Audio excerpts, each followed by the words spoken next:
नमस्कार। आप सभी लोग अपने घरों पे कुशल होंगे तथा पढ़ाई में भी मेहनत कर रहे होंगे। So students, let's move to talk about the another topic related to this transcription, especially transcription in eukaryotes. As I have told you students, this is the most important topic from this lesson because it may be asked for 5 marks, 3 marks or 2 marks, right? Because the transcription in prokaryotes, the different transcription unit in and their genes, and the transcription in prokaryotes and eukaryotes, or the process of transcriptions. So lots of questions can be formed with the help of this topic. So let's begin to talk about the transcription in the eukaryotes. Means, as already we have talked about the monocystonic, polycystonic and transcription in the prokaryotes. And as we all know, during the transcription in the eukaryotes, there is a special process. The unit of that is of this transcription in eukaryotes, that is the monocystonic, in which, as I have already told you, there is only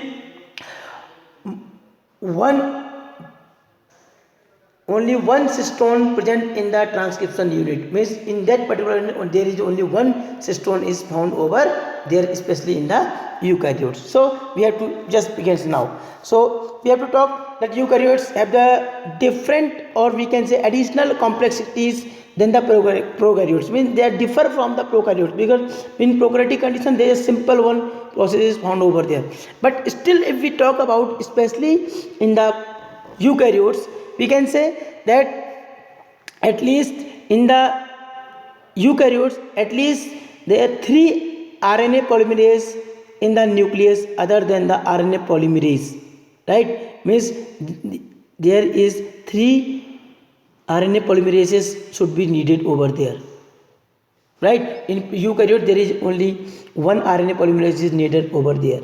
So we can say in the eukaryote, the transcription in the eukaryote, there are at least 3 RNA polymerase in the nucleus other than the RNA polymerase in the organelles. We can say the RNA polymerase first, that is transcribed rRNAs, that is 28S, 18S and the 5.8S1, and the RNA polymerase third, that is responsible for the transcription of transfer RNA or the 5 srRNA or snRNAs, that is small nuclear RNAs, right?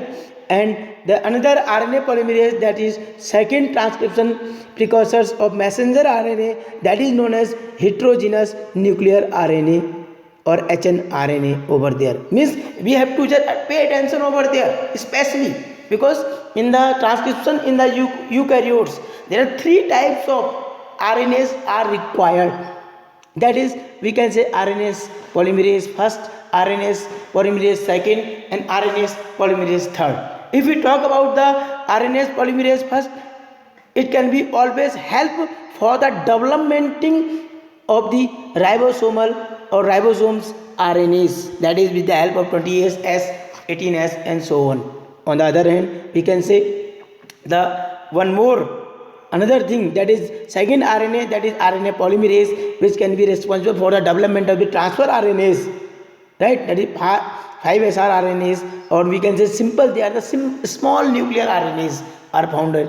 And the third, the most important messenger RNA, it can be developed only with the help of the RNA polymerase third, that is known as the hnRNAs or the heterogeneous nuclear RNA over there for the formation of messenger RNA. So we can say especially this is the another complexity, in that the primary transcripts contains both exon and introns and non-functional. Generally we can say in that conditions the primary transcription contains, means they have the both in the primary stages, they have the both exon and introns are found over there and are non-functional. Hence we can say generally it is the subjected to the process of the splicing. Means generally if the exon and introns are non-functional, in that particular condition there is another process that is called splicing, right? Splicing means generally the cutting, the breaking, right? So in this process the introns and are removed and exons are joined in the definite order. Means we can say generally this splicing process which non-functional are found over there, exon and introns. So in that particular conditions, this splicing process can be found over there, right? And due to this splicing, what will happen? This splicing can always helpful to remove the introns, and the exons are always joined in a definite order, right? Means these introns can be just cutting or splicing with that process, and exons can be attached to each other with the special processes over there. So we can say the heterogeneous nuclear RNA that can be undergoes the another process that is called capping and the tailing. If we can talk about the capping process, what about that capping process? Especially in the capping, the usual nucleotide added to the 5 prime end of that hnRNA, means generally we can say capping की जो process होती है वो क्या होता है, जो nucleotides होता है एक स्पेसिफिक न्यूक्लियोटाइड्स क्या होता है, it can added at the end of the 5 prime of the hnRNA, right? On the other hand, we can say the tailing, that is we can say adenylate residue 200 to 300 are added at the 3 prime in a template code or strands 1. So we can say capping and tailing protect the messenger RNA from the degradations by the activity of the digestive enzymes present in the cytoplasm. Means this capping and tailing process cannot be make that RNA or that structure messenger RNA will not digested by any enzyme which are present in the cytoplasm.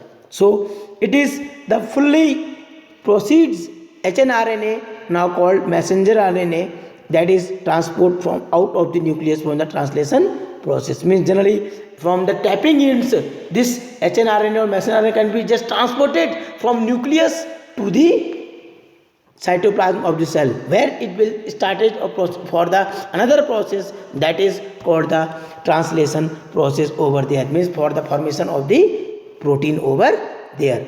So we can say generally these all processes are very necessary over there, as you can see in the this diagram also, right? You can just see the DNA is over there, the transcription process will take starting from. So after that these introns can be just spliced with the help of splicing process, and later on the tailing on there is adenine a we can say polytail, or it can be started development. Due to this RNA is not digested by any digesting enzyme, while it can be removing from the nucleus to the cytoplasm of that particular condition. So as I told you that the capping is always at the 5 end prime, and the tailing at the 3 end prime, where the polyadenyl lead are attached over there. It may be 200 to 300 are added over there.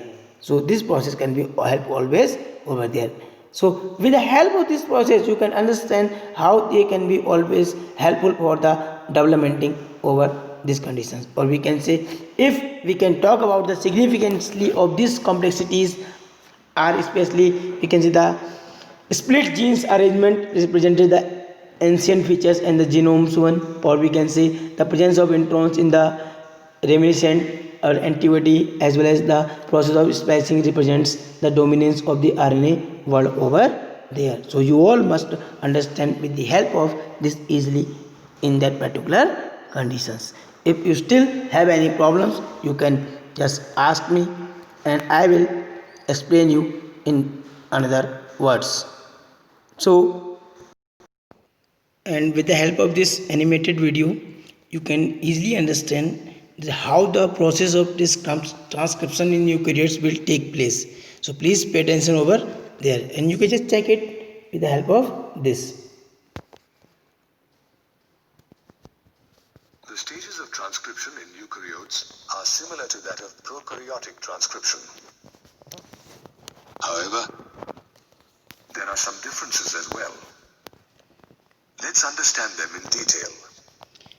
Basically, main difference between the transcription between eukaryotes and prokaryotes are this one. In eukaryotes, transcription occurs in the nucleus.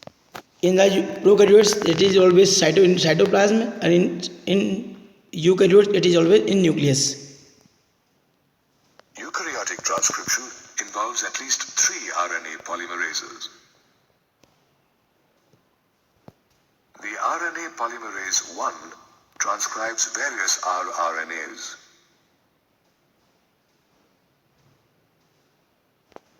On the other hand, RNA polymerase 2 transcribes the precursor of mRNA, known as heterogeneous nuclear RNA or hnRNA.